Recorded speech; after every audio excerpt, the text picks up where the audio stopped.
የተለያዩ አትክልቶችን አስቤዛ ካረጋችሁ በኋላ ለሳምንታት ብሎም ለወራት ሳይበላሹ እንዴት ማስቀመጥ እንደምትችሉ ዛሬ አሳያችኋለሁ። በተጨማሪ በዛሬው የመለኛ ቪዲዮ የሮዝመሪና የበሶ ብላ ቅመም በቤት ውስጥ በቀላሉ እንዴት እንደምታዘጋጁ አሳያችኋለሁ። አፓርትመንት፣ ኮንዶሚኒየም እንዲሁም ግቢ የሌለው ቤት ውስጥ ለምትኖሩ የዛሬው ቪዲዮ ቆንጆ መላ እንደሚሆናችሁ አንጠራጠርም።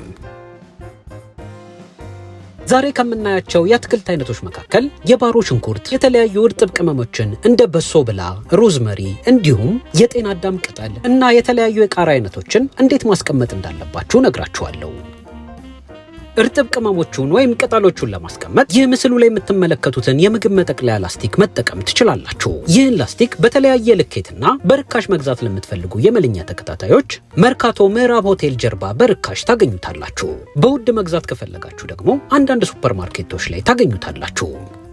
የጤና አዳም ቅጠሉን ከገበያ ገዝታችሁ እንዳመጣችሁት ማጠብ አይጠበቅባችሁም። ሳታጥቡት ልክ ምስሉ ላይ በምትመለከቱት መሰረት ወጠር አርጋችሁ ሁሉንም የጤና አዳም ቅጠል በሚገባ በላስቲኩ ትሸፍኑታላችሁ። አጥባችሁ ሳታደርቁ ከጠቀለላችሁት ሊበሰብስባችሁ እንዲሁም ሊጠወልግባችሁ ይችላል። ስለዚህ ከምታጥቡት ይልቅ ሳታጥቡት ተጠቀልሉትና የምትፈልጉትን ያህል ከላይ እየከፈታችሁ ቀንጥሳችሁ እያወጣችሁ አጥባችሁ መጠቀም ትችላላችሁ። ታዲያ እዚህ ጋር አንድ መዘንጋት የሌለባችሁ ነገር የምትፈልጉትን ያህል ከላይ ከፍታችሁ ከተጠቀማችሁ በኋላ ቅጠሉን መልሳችሁ በላስቲኩ በሚገባ መሸፈን ይኖርባችኋል። ቅጠሉ ማቀዝቀዣ ቤት ውስጥ ሆኖ አየር እንዲሁም እርጥበት ካገኘው ሊጠወለግባችሁ እንዲሁም ሊበሰብስባችሁ ስለሚችል ሁልጊዜም ቢሆን በሚገባ ሸፍኑት። የሮዝመሪና የበሶ ብላ ቅጠሉን ልክ እንደ ጤና አዳም ቅጠሉ ለረጅም ጊዜ ማስቀመጥ ከፈለጋችሁ እነዚህንም ቅጠሎች በሚገባ በላስቲኩ ጠቅልላችሁ ማቀዝቀዣ ቤት ውስጥ ማስቀመጥ ትችላላችሁ። በሚገባ መሸፈንም እንዳዘነጉ። ወደ ሮዝመሪና ወደ በሶ ብላ ቅመሙ ስንመጣ ቅመሙን ለማዘጋጀት መጀመሪያ ቅጠሉን በሚገባ በውሃ ለቅለቅ ታደርጉታላችሁ። ይህንንም የምታደርጉበት ምክንያት ላዩ ላይ የሚገኘው አዋራ ሙልጭ ብሎ እንዲወጣላችሁ ነው። 2 ጊዜ ያህል ሁለቱንም ቅጠሎች ለቅለቅ ካረጋችሁ በኋላ ውሃውን አጥልላችሁ አውጥታችሁ በሚገባ ታራግፉታላችሁ። ላዩ ላይ የሚገኘውን ውሃ በደንብ ካራገፋችሁት ቶሎ ይደርቅላችኋል። ሌላው ብዙዎቻችሁ ስትጠይቁኝ የነበረውን አንድ ጥያቄ እዚህ ጋር መልስላችኋለሁ። የተለያዩ ቅጠሎችን ስናጥብ በአጃክስ ማጠብ እንችላለን ወይ ብላችሁ ስትጠይቁኝ ለነበራችሁ በአጭሩ ለመመለስ ባታጥቡት ይሻላል። ቅጠሉን በሳሙና ስታጥቡት የምታዘጋጁት ቅመም ሳሙና ሊልባችሁ ይችላል። ስለዚህ በተደጋጋሚ ውሃውን እየቀየራችሁ በንጹህ ውሃ ብታጥቡት እመክራችኋለሁ። አሁን አጥባችሁ ያዘጋጃችሁትን ሮዝመሪ ውሃውን ካራገፋችሁ በኋላ የመጋገሪያ ትሪ ላይ ቅጠሉን ትሸመጥጣላችሁ። ቅጠሉ ላይ የተበላሸ የበሰበሰ እንዲሁም ሙሉ ለሙሉ ቀለሙን የቀየረ ቅጠል ካለ ነጥላችሁ ማውጣት እንዳዘነጉ። እነዚህ የቅጠል አይነቶች በኋላ ቅመሙን ካዘጋጃችሁ በኋላ ጣዕሙና የቀለም አይነቱ ላይ ለውጥ ሊያመጣባችሁ ይችላል። ስለዚህ እያንዳንዱን ቅጠል በሚገባ መፈተሽ እንዳዘነጉ። የተለያዩ የመለኛ የምግብ ግብአቶችን ማዘዝ ለምትፈልጉ የመለኛ ተከታታዮች የመለኛ የኢንስታግራም ገጽ ላይ መልእክት እየላካችሁ ማዘዝ ትችላላችሁ። የተነጠረ ለጋ ቂቤ፣ የማረቆ በርበሬ፣ የክክ ሽሮ በምጥንና በነጭ፣ የሽምብራ ሽሮ በነጭና በምጥን፣ የቡላ ዱቄት፣ የገንፎ እህል፣ የአጥሚት እህል፣ የማቁላያ፣ የመከለሻና የአልጫ ቅመሞችን ጨምሮ ሌሎች ግብአቶችን ማዘዝ ትችላላችሁ። ቅጠሎቹን አንድ ትሪ ላይ ለየብቻ ከሸመጠጣችሁ በኋላ የመጋገሪያ ምድጃ ውስጥ የምታደርጉት ከሆነ የመጋገሪያ ምድጃችሁን በ40 ዲግሪ ሴንቲግሬድ ታሞቁና ያዘጋጃችሁትን ቅጠል ታስገባላችሁ። መሃል ላይ እየከፈታችሁ ለተወሰነ ደቂቃ ማናፈስ እንዳዘነጉ። የምድጃውን የሙቀት መጠን ከፍ ካደረጋችሁት ቅጠሉን ሊያቃጥልባችሁ ይችላል። ስለዚህ በ40 ዲግሪ ሴንቲግሬድ ቀስ እያላችሁ አድርቁት። ግቢ ቤት ላላችሁና ቀጥታ ፀሐይ የሚያገኘው ከሆነ ደግሞ ከላይ ስስ ጨርቅ ጣል ታደርጉበትና ለቀናት እስኪደርቅ ድረስ ታሰጡታላችሁ። የሮዝመሪና የበሶ ብላ ቅጠሉ እስኪደርቅ ድረስ የተለያዩ የቃሪያ አይነቶችን እንዴት ለረጅም ጊዜ ማስቀመጥ እንደምትችሉ ደግሞ ላሳያችሁ። አስቀድማችሁ የገዛችሁትን ቃሪያ 2 ጊዜ በውሃ ለቅለቅ ታደርጉታላችሁ። ቃሪያዎቹን ለቅለቅ ስታደርጉ የበሰበሰ፣ የሻገተ እንዲሁም ሊበላሽ የደረሰ ካለ ነጥላችሁ ታወጣላችሁ። አንድ የተበላሸ ቀላቅላችሁ ካስገባችሁ ሁሉንም ሊያበላሽባችሁ ይችላል። ስለዚህ እዚህ ጋር እያንዳንዱን ቃሪያ በሚገባ መፈተሽ እንዳዘነጉ። ቃሪያዎቹን ስታለቀልቁ ከመጠን በላይ ጭቃ ካለው በተደጋጋሚ ውሃውን እየቀየራችሁ ማለቅለቅ እንዳዘነጉ። ሁለቱንም የቃሪያ አይነቶች በሚገባ ካለቀለቃችሁ በኋላ ማጥለያ በመጠቀም ውሃውን ታጠሉታላችሁ። ውሃውን በሚገባ ካጠለላችሁ በኋላ ዝርግ ሳህን ላይ ገልብጣችሁ እንዲደርቅ ንፋስ ላይ ትተውታላችሁ። ነገር ግን ፀሐይ ላይ አስቀምጡት አላልኩም። ቃሪያዎቹ እስኪደርቁ ድረስ የባሮ ሽንኩርትን ለረጅም ጊዜ በቤት ውስጥ እንዴት ማስቀመጥ እንዳለባችሁ ላሳያችሁ። ይህ የባሮ ሽንኩርት ብዙውን ጊዜ ውጪ ላይ ሲቀመጥ ቶሎ የመጠውለግና የመበላሸት ባህሪ አለው። ስለዚህ ለረጅም ጊዜ ማስቀመጥ ከፈለጋችሁ አስቀድማችሁ ልክ ምስሉ ላይ በምትመለከቱት መሰረት ስሩን ታወጣላችሁ። ስሩን ወደ ጫፍ ገባ ብላችሁ ካወጣችሁ በኋላ ወደ ቅጠሉ ትሄዱና ቅጠሉና ግንዱ የሚገናኝበት ጋር በእጃችሁ በደንብ ፈልጋችሁ ትከትፉታላችሁ። ታዲያ ቅጠሉን ትጥሉታላችሁ ማለት አይደለም። ወዲያው የምትጠቀሙት ከሆነ በሚገባ ታጥቡትና የተለያዩ የምግብ አይነቶች ላይ መጠቀም ትችላላችሁ። ለመጠበስም ትንሽ ጊዜ ስለሚፈጅ በደንብ መጥበስ እንዳዘነጉ። ሁሉንም ሽንኩርት ስሩን ካወጣችሁ እንዲሁም ቅጠሉን ካወጣችሁ በኋላ በንጹህ ውሃ በደንብ ታጥቡታላችሁ። ይህን የባሮ ሽንኩርት ስታጥቡ ውጪ ላይ የጠወለገ እንዲሁም የተበላሸ ቅጠል ካለ አስቀድማችሁ ትልጡታላችሁ።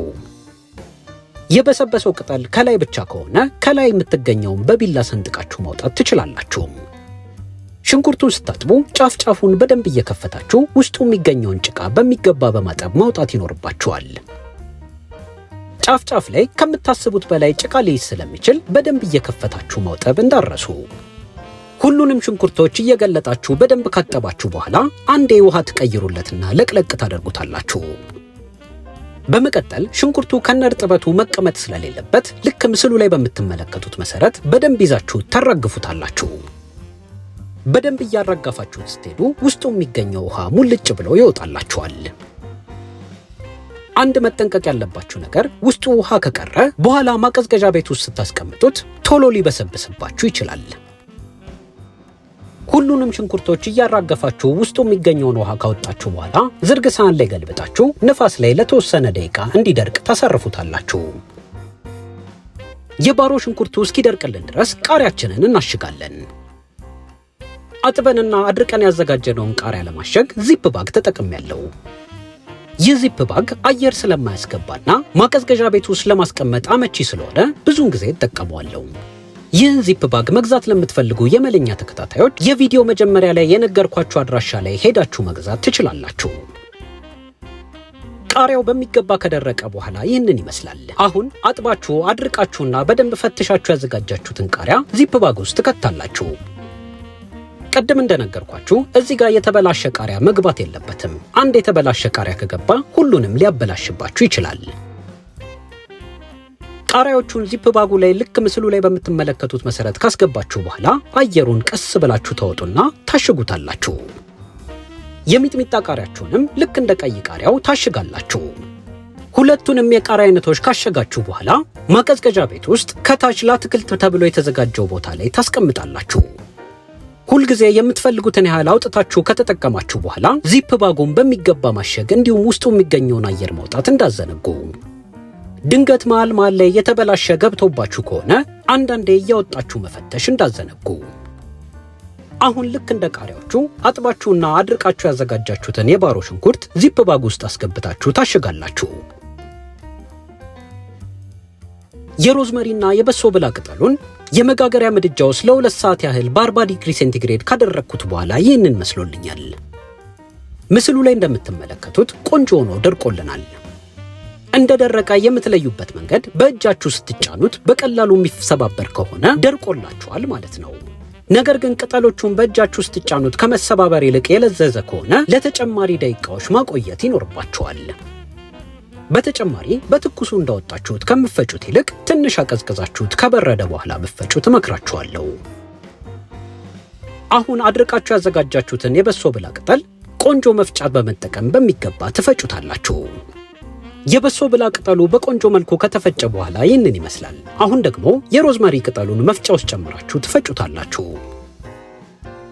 የዛሬውን የመለኛ ቪዲዮ እዚህ ድረስ እየተከታተላችሁት ከሆነ የት አካባቢ ሆናችሁ እየተመለከታችሁን እንደሆነ አስተያየት መጻፊያው ላይ ጻፉልን። የሮዝመሪ ቅጠሉን በሚገባ ከፈጫችሁት በኋላ ወንፊት በመጠቀም በሚገባ ትነፉታላችሁ። የተለያዩ ምግቦችን ለመቀመም የምትጠቀሙ ከሆነ በወንፊት በሚገባ ማጣራት እንዳዘነጉ። በደንብ ያልተጣራ ቅመም የተለያዩ ምግቦች ላይ ሲገኝ ላንቃ ላይ ሊለጠፍ ስለሚችልና ሲታኘክ አፍ ላይ ምቾት ስለሌለው በሚገባ ማጣራት እንዳዘነጉ።